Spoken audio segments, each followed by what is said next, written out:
एक बहुत बड़ा जंगल था। जंगल में सभी प्रकार के जानवर रहते थे। जंगल में मोती नाम का एक हाथी भी रहता था। मोती हाथी का शरीर काफी बड़ा था। एक बार चंदनवन में दूसरे वन से घूमते घूमते एक सियार आया। सियार ने जब मोती हाथी को देखा, तब उसे देखकर सियार के मुंह में पानी आने लगा। सियार हाथी को खाने के बारे में सोचने लगा और मन ही मन सियार का शिकार करने की योजना बनाने लगा। सियार सोचने लगा कि यह हाथी बहुत बड़ा है। अगर मैं इसका शिकार कर लूं, तब मुझे कई दिनों तक भोजन की तलाश में भटकना नहीं पड़ेगा।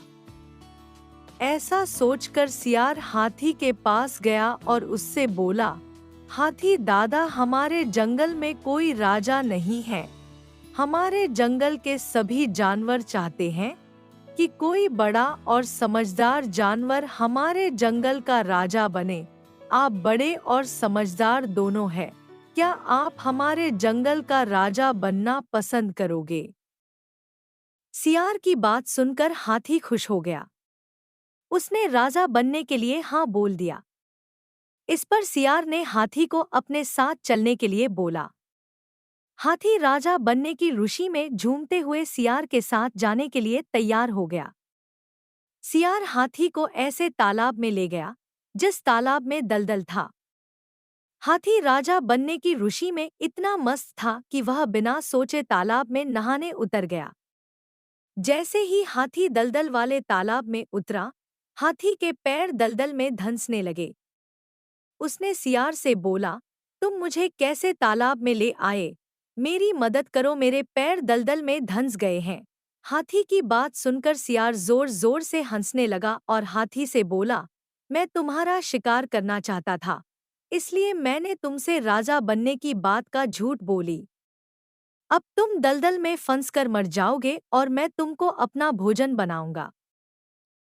उसने बाहर निकलने की बहुत कोशिश की, बहुत बार सियार से बाहर निकालने की विनती की, लेकिन सियार ने उसकी कोई मदद नहीं की और हाथी कुछ देर के प्रयत्न के बाद मर गया। हाथी के मरने के बाद सियार हाथी को खाने के लालच में उसकी पीठ पर चढ़ गया। हाथी को खाने के लालच में सियार यह भूल गया कि वह भी हाथी के साथ दलदल में नीचे जाता जा रहा है। और अंत में सियार भी हाथी के साथ धीरे धीरे दलदल में धंसकर मर गया। इस कहानी से हमें यह शिक्षा मिलती है कि जो दूसरों के लिए बुरा करता है, उसके साथ भी बुरा होता है। इसलिए हमें जीवन में कभी भी किसी के साथ बुरा नहीं करना चाहिए। अगर हम किसी के लिए बुरा करते हैं, तब हमें भी अपने साथ ऐसा होने के लिए तैयार रहना चाहिए, क्योंकि बुरे कर्म का फल हमेशा बुरा होता है। इसलिए किसी के साथ कभी बुरा ना करें।